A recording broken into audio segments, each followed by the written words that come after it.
कोटि भांति बल करही, उठई न कोटि भांति बल करही।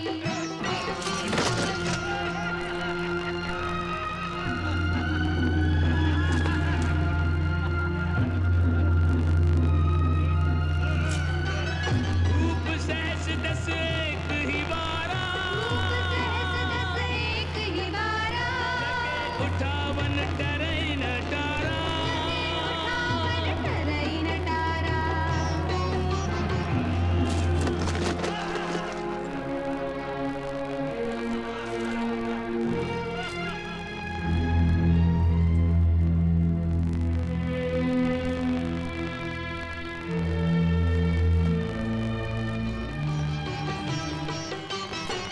रावण बानु महाभट भारे, देखी सरासन गवहि सिधारे।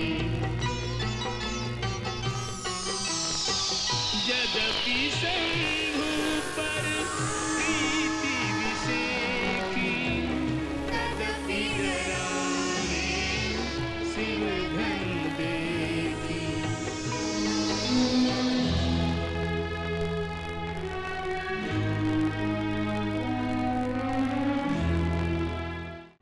आप तीनों देख रहे हैं ना भगवान?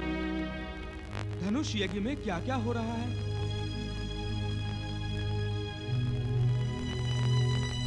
क्या सचमुच पृथ्वी वीरों से हीन हो गई है प्रभु? क्या शिव धनुष की प्रतिंचा चढ़ाने वाला कोई है ही नहीं वहां? रावण को देखकर एक आस बंधी थी, किंतु न जाने धनुष को देखते ही उसे क्या भय लगा, जो वो बिना प्रयास के ही लौट गया। भगवान, नव ग्रहों को बंदी बनाने वाला, अपने बल से कैलाश पर्वत तक को उठा लेने वाले रावण को अकस्मात ये क्या हो गया? इस प्रश्न का उत्तर मेरे मन को बेचैन कर रहा है। कृपा करके मेरी इस बेचैनी को दूर कीजिए। नारद, तुम्हारी बेचैनी का कारण है कि तुम केवल प्रत्यक्ष देख रहे हो। अप्रत्यक्ष में क्या है, उस ओर तुम्हारा ध्यान नहीं गया। मैं समझा नहीं परमपिता। नारद, तुमने रावण की प्रत्यक्ष शक्ति का वर्णन तो किया, किंतु उसकी शक्ति के पीछे जो अप्रत्यक्ष शक्ति है, वो है उसकी भक्ति। हाँ देवर्षि, रावण ने जो शक्ति और सामर्थ्य प्राप्त किया है, उसके पीछे उसकी भक्ति है और उसकी तपस्या है। क्यों त्रिनेत्रधारी? भक्ति तो उसके रोम रोम में बसी है नारद। पूर्व जन्म वो प्रभु का पार्षद था, किंतु राक्षस कुल में जन्म लेने के कारण उस पर राक्षसी संस्कारों का प्रभाव अधिक पड़ गया। फिर भी वो मूल भक्ति संस्कार को भूला नहीं है। उस जन्म में भी वो भक्त था, इस जन्म में भी वो भक्त है। हे त्रिशूलधारी, वो राक्षसी संस्कार ही थे जो दशानन ने आपको चुनौती देने का दुस्साहस किया था। वत्स, ये मत भूलो, वही दशानन भोलेनाथ की शरण में भी गया था और इनका महान भक्त हुआ।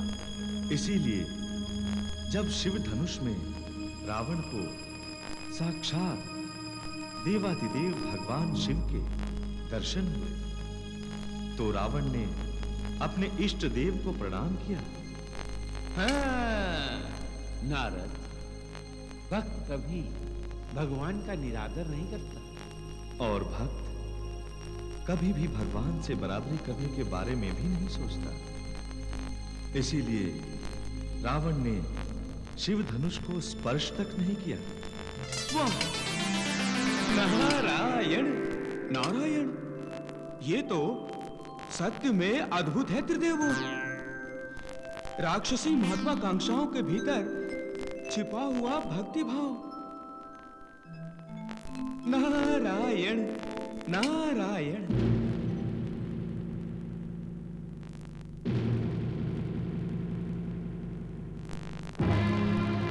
आप सबने अपनी पूरी शक्ति लगाकर इस धनुष पर प्रत्यंचा चढ़ाने का प्रयास किया, किंतु इस जनक सभा को यह देखकर निराशा हुई कि वीरों पराक्रमियों से भरी इस सभा में कोई इस धनुष को उठाने में सफल नहीं हुआ। अब कोई अभिमान न करे कि वो वीर है। मैंने जान लिया कि पृथ्वी वीर विहीन हो गई है। यदि मैं पहले से ऐसा जानता तो ऐसी कठोर प्रतिज्ञा कभी न करता। यही मेरी पुत्री का भाग्य है। अब वो आजीवन अविवाहित रहकर मेरी इस कठोर प्रतिज्ञा को कोसती रहेगी।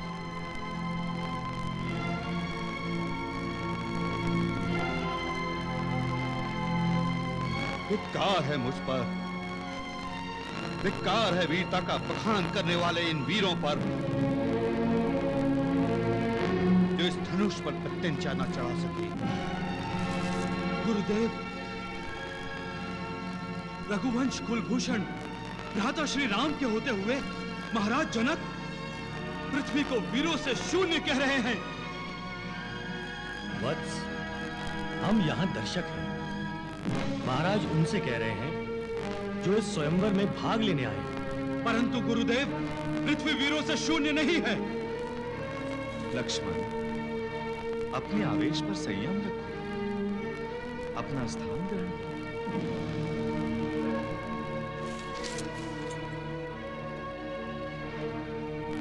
राजगुरु शतानंद जी,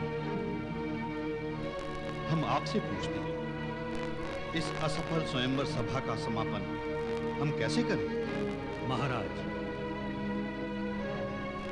अभी धनुष के लिए बल परीक्षा का कार्य पूरा नहीं हुआ। ये क्या कह रहे हैं आप महर्षि? हाँ राजा, मैं रघुवंश कुमार राम को धनुष पर प्रत्यंचा चढ़ाने का आदेश देता हूं।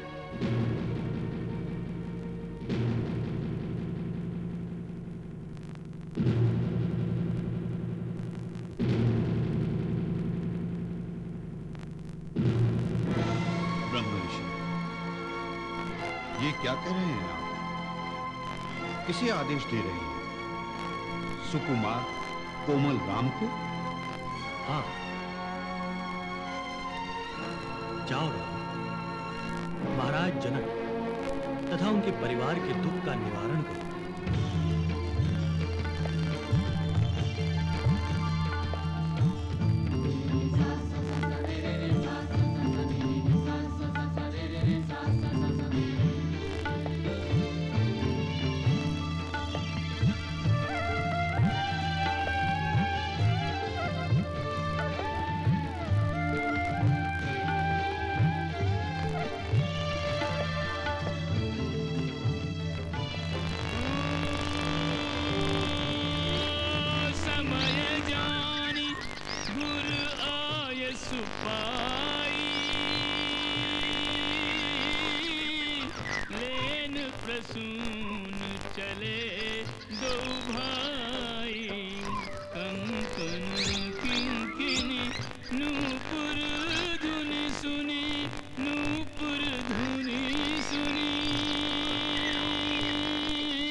जय महेश मुख चंद चकोरी, नहीं तव आदि मध्य अवसाना, अमित प्रभाव वेदु नहीं जाना। भव भव विभव पराभवकारिणी, विश्व विमोहनी बिहारिणी, विश्व विमोहनी स्वबस बिहारिणी।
जुड़ा राम के संग सीता का नाता, है निश्चिंत बाबुल को संतुष्ट माता। जुड़ा राम के संग सीता का नाता,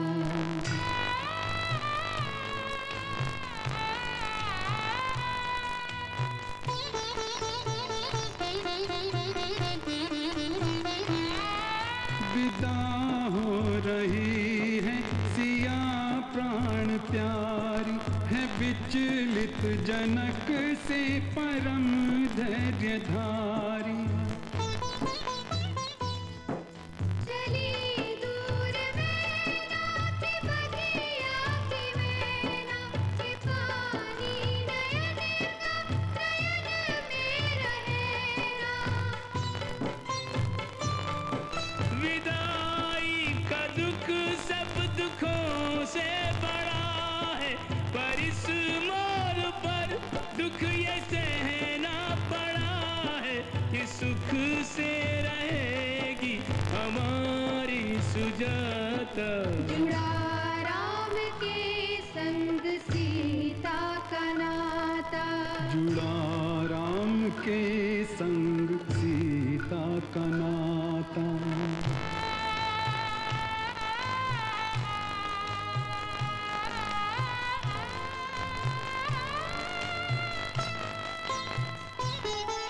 वहाँ पर ये भगवान और भगवती है, यहाँ राम मानव सिया मानवी है।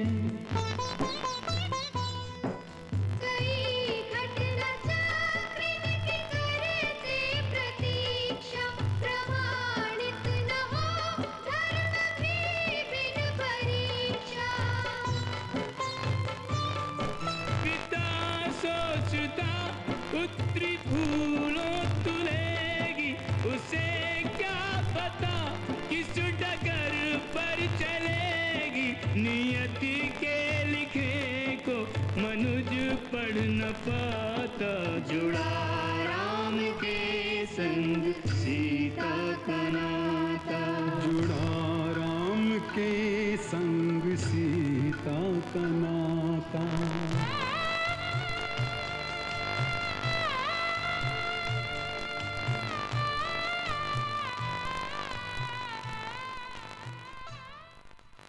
यहाँ से जाते समय तो आप मिथिला कुमारी को अपनी रानी बनाने का विचार लेकर चले थे, और वहां जाकर धनुष को उठाने का प्रयास तक नहीं किया।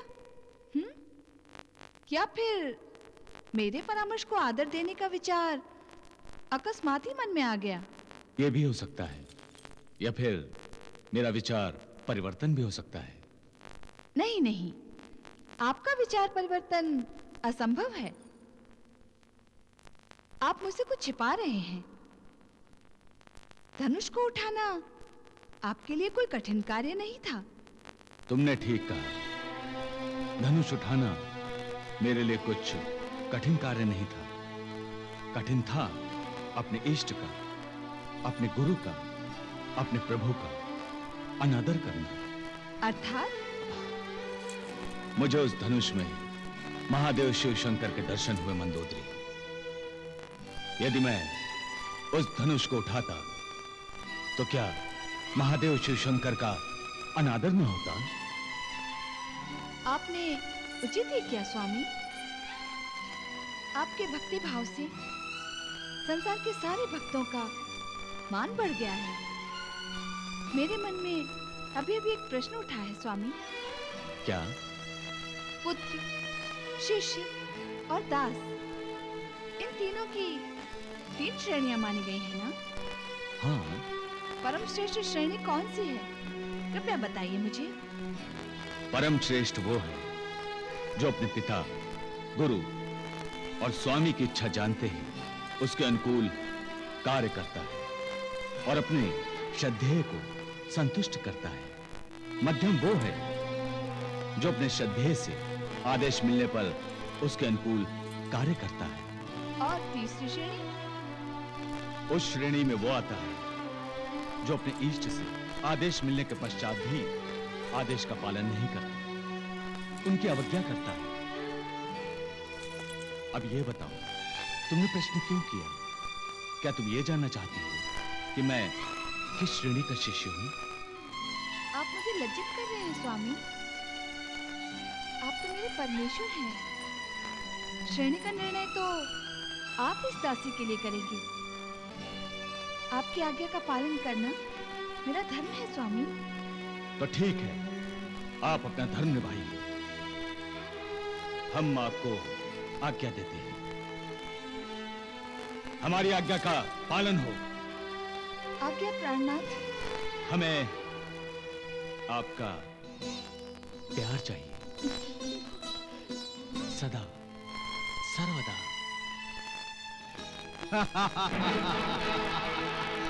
शनिदेव को फिर से हंसी का दौरा क्यों पड़ गया?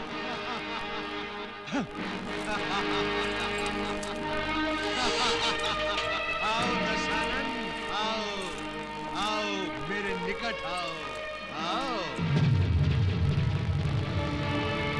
मैं तुम्हें अच्छी तरह देख तो लूं। मैं तुम्हारे दर्शन करना चाहता हूं। अंतिम दर्शन।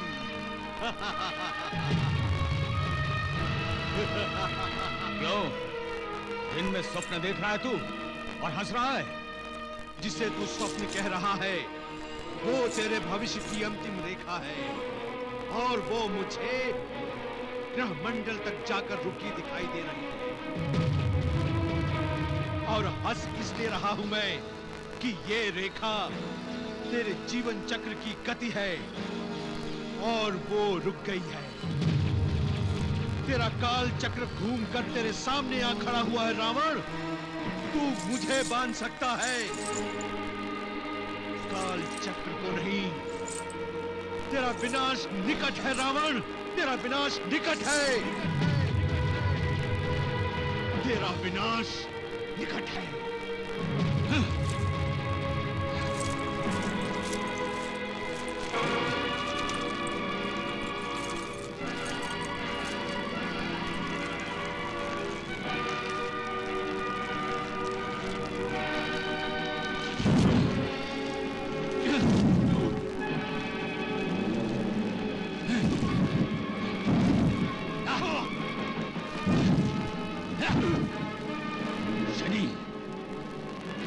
तुझे जलाकर राख कर दूंगा। जलेगा तू रावण, शीघ्र ही जलेगा और शीघ्र ही जलेगी तेरी लंका। अपनी सोने की लंका को अपनी आंखों से जलते देखेगा तू। फिर तू रोएगा और मैं हंसूंगा, मैं हंसूंगा रावण, मैं हंसूंगा।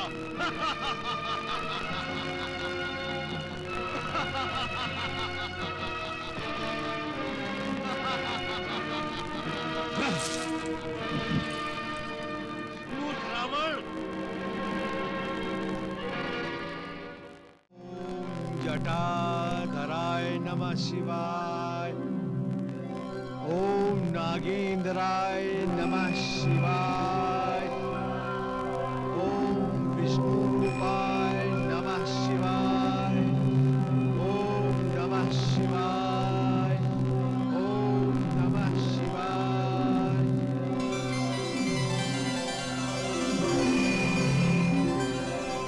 ओम नमः शिवाय। हनुमान,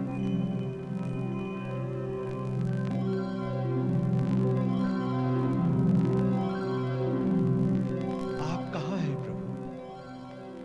अभी अभी तो आपने मुझे पुकारा था। मैं तुम्हारे हृदय स्थल में हूं। हृदय स्थल में? किंतु मैं आपके दर्शन नहीं कर पा रहा हूं प्रभु। आप मुझे साक्षात दर्शन दीजिए।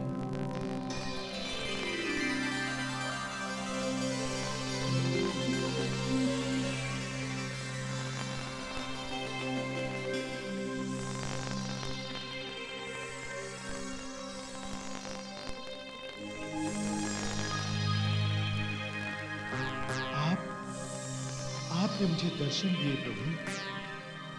मैं धन्य हो गया प्रभु, मैं धन्य हो गया। ये चमत्कार कैसा प्रभु? क्या हुआ वत्स? अब मैं अपनी अंतरात्मा में भी आपको देख रहा हूं प्रभु, और आप प्रत्यक्ष मेरे सामने भी हैं। ये कैसे प्रभु? इसलिए कि तुम मेरे ही अंश हो। मैं और तुम एक ही हैं। आपके हृदय स्थल में मैं प्रभु? मैं तुम्हारे वानर रूपी शरीर में स्थित हुआ हूं। जानते हो क्यों प्रभु? प्रभु की सेवा का अवसर प्राप्त हो, इसीलिए। तब तो मुझे भी प्रभु की सेवा का अवसर मिलेगा। हाँ हनुमान, महाप्रभु विष्णु ने पृथ्वी लोक पर अवतार लिया है। अब तुम्हारा उनसे मिलने का समय आ गया है वत्स। सच प्रभु? किंतु मैं उन्हें पहचानूंगा कैसे? तुम्हारे मन की आंखें तुम्हें उनके दिव्य दर्शन कराएंगे। प्रभु मनुष्य देहधारी है। वो श्री राम के रूप में तुम्हारे सामने आएंगे। श्री राम? आहा, कितना मधुर नाम है। उच्चारण करते ही ऐसा प्रतीत होता है कि सारे पापों का नाश हो रहा है। श्री राम कब मिलेंगे? वो कहाँ है प्रभु? प्रतीक्षा करो वत्स। मेरे और तुम्हारे आराध्य को प्रसन्न करने के लिए तुम अपने पिता केसरी के साथ किष्किंधा चले जाओ। श्री राम तुम्हें वही दर्शन देंगे वत्स। आपकी जय हो प्रभु। आशीर्वाद दीजिए प्रभु।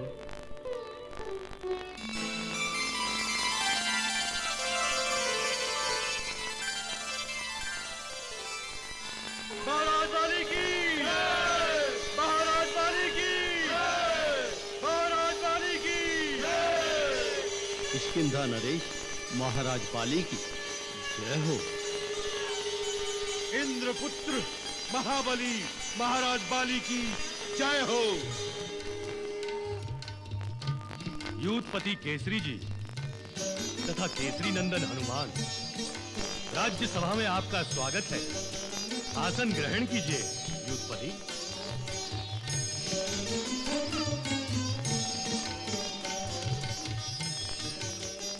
ये क्या हनुमान, तुमने आसन ग्रहण नहीं किया? न्याय शिरोमणि, आपके आदेश के बिना मैं आसन कैसे ग्रहण कर सकता हूं? ये तो शासन नियम का अपमान होगा महाबली। हम तुम्हारी अनुशासन निष्ठा से प्रसन्न हुए वीर। इसे संयोग ही समझो कि हम और सुग्रीव अभी अभी तुम्हें निमंत्रण देने की सोच ही रहे थे कि तुम स्वयं यहां आ गए। वीर, हम तुमसे कुछ नीति विषयक प्रश्न पूछना चाहते हैं। अवश्य। तुम बता सकते हो ईर्ष्या क्या है? ईर्ष्या अहंकार का प्रत्यक्ष भाव है महाबली।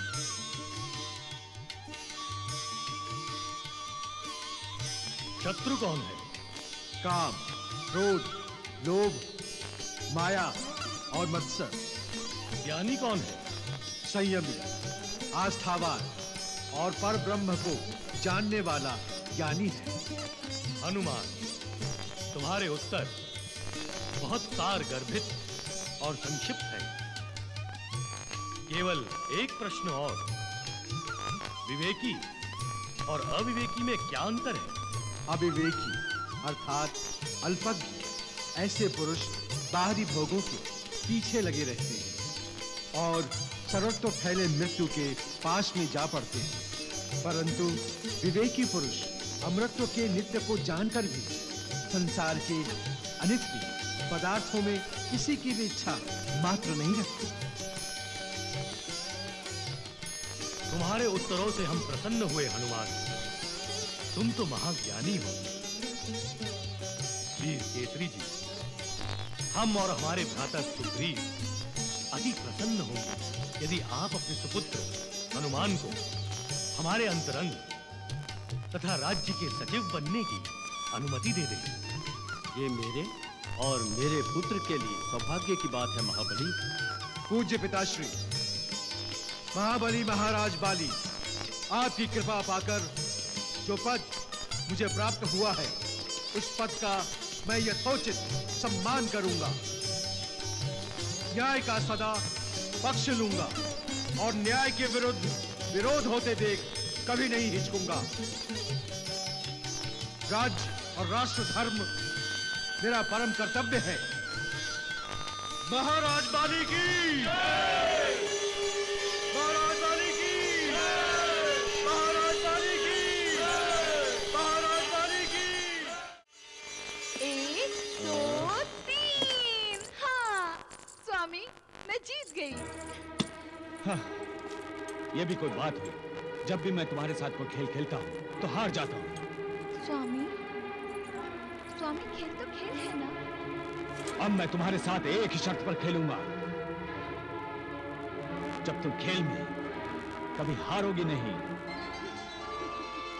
हाँ, जानती क्यों? क्योंकि जब मैं तुमसे हारता हूँ तो बड़ा आनंदित होता हूँ। मैं उतना आनंदित जीत पर भी नहीं होता। लंकेश्वर की जय हो। दैत्यराज मय के पुत्र राजकुमार मायावी आपसे और महारानी से भेंट की आज्ञा चाहते हैं। अरे, तो उसे यहाँ आने पर प्रतिबंध कहाँ? जाओ, मेरे भाई को शीघ्र और आदर सहित यहाँ लेकर आओ। हाँ हाँ, एक क्षण भी देर मत करो। जल्दी जाओ, जल्दी जाओ। जो आ गया। आप मेरा उपहास कर रहे हैं ना? नहीं नहीं, बिल्कुल नहीं। बहन के हृदय में भाई का प्यार तो होता ही है, लेकिन तुम्हारे अंदर इतनी बेचैनी देखकर लंकेश्वर, प्रणाम दीदी। आओ अनुज, बैठो। कैसे हो अनुज? घर में कुशल मंगल है ना? पिताश्री कैसे हैं? मुझे सब कुछ बताओ।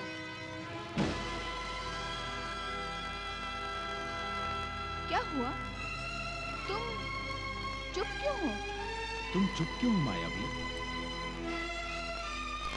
एक ही शब्द में अपनी बहन को सब कुछ कह डालो। तुम्हें देखते ही इसके हृदय की धड़कनें मायके के बारे में सब कुछ जानने को आतुर हो गई हैं।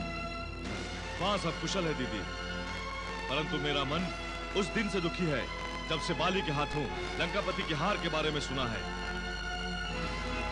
मेरा मन प्रतिशोध की आग में जल रहा है। मैं पंपापुर जा रहा हूँ। वानरराज बाली का पंपापुर? हाँ। उसकी अब कोई आवश्यकता नहीं है। बाली अब लंकेश के मित्र हैं। हाँ, ये मित्रता अप्रत्यक्ष रूप से दशानन की पराजय है और मैं उस पराजय को विजय में बदलने के लिए जा रहा हूँ। मैं आपका आशीर्वाद लेने आया हूँ लंकापति रावण। विजयी भव। अरे अनुज रुको, रुक जाओ। अरे आप रोकिए ना उसे। सुनिए, आप रोकिए ना उसे। रोकिए मायावी को। मंदोदरी, तुम हारे हुए राजा की दशा नहीं जानती। अपमान का प्रतिशोध मन के किसी न किसी कोने में दबा ही रहता है। तो क्या आपके मन में भी प्रतिशोध की ज्वाला जल रही है? मैं भी तो मनुष्य हूं और राजा भी।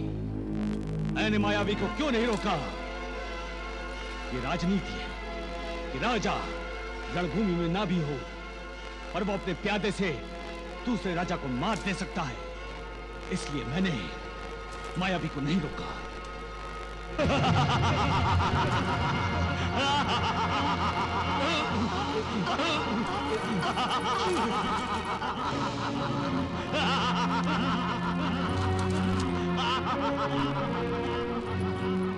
क्या ये क्या स्वामी, भूचाल आ रहा है क्या? नहीं, ये किसी की माया है। बाली! बाली! बाली! बाहर निकल! अहंकारी बाली! मैं तुझे सुख की नींद सोने नहीं दूंगा। बाहर निकल कायर! बड़ा अभिमानी बाली! मेरी बहन मंदोदरी के पति रावण का अपमान करके तू सो रहा है। बाहर आ, युद्ध है तो सामने आ। बाहर आ वाली। ये कौन है स्वामी जो आपको इस समय ललकार रहा है? मृत्यु बहुत प्रिय हो गई है उसे, जो स्वयं अपना वध कराने चला आया। योद्धा है तो बाहर आ, बाहर आ वाली। स्वामी, अपनी इस गदा को शत्रु रक्त से स्नान करा के अभी आया महारानी।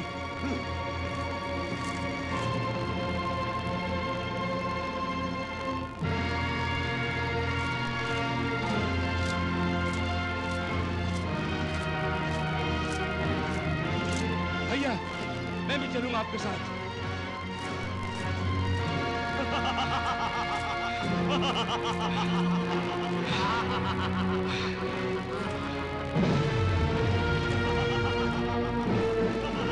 तू मायावी है। मेरा नाम ही मायावी है, परंतु तुम्हारा वध करने के लिए मैं अपनी माया का प्रयोग नहीं करूंगा। मेरे साथ युद्ध कर, देख मैं अपनी माया छोड़ रहा हूं। हाँ!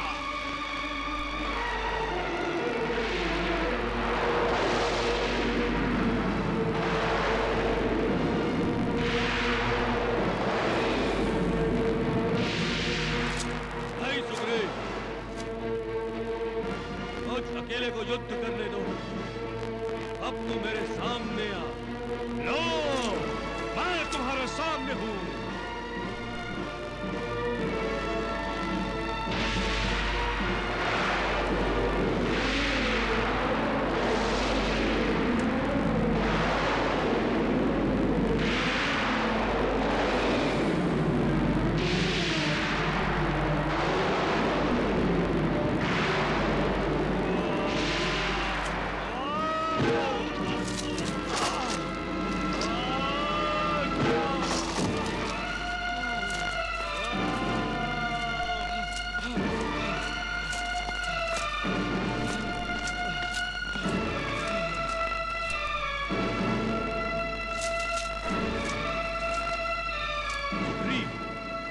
मैं इस गुफा में जाकर इस दुष्ट को मार कर ही लौटूंगा। गुफा के अंदर कुछ भी हो सकता है, मुझे समय भी लग सकता है।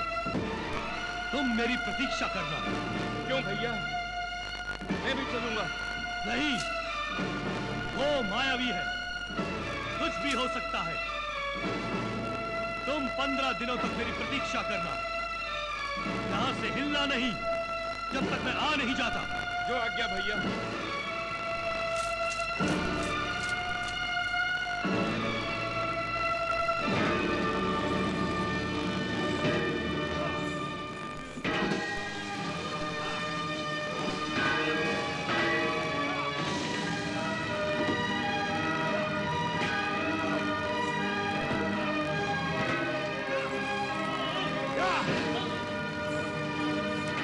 बाली और मायावी के बीच गुफा के अंदर घमासान युद्ध हुआ। सुग्रीव बाली की 1 मास तक प्रतीक्षा करता रहा।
उस मायावी दानव ने भ्राताश्री को वध कर दिया।